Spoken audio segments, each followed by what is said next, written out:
if the war begins, if you allow that hypothesis, what will the attitude of Russia and China be?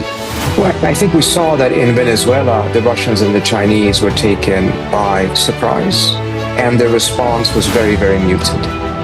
I've spoken to officials from those countries who say that they will not have the same response if the same thing, more or less in some variation, is repeated with Iran.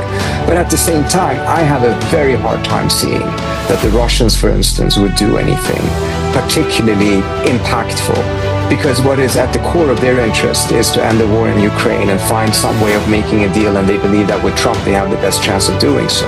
They're not going to sacrifice that in order to assist the Iranians. Same thing with the Chinese. They have their own interests at heart, of course. And as much as they don't want to see the balkanization of Iran or that instability, they're very worried about it.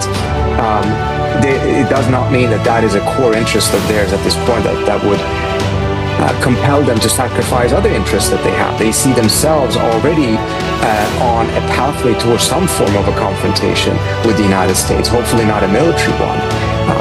Not one that they want, by the way, and they don't want to do anything that increases the risk of that either.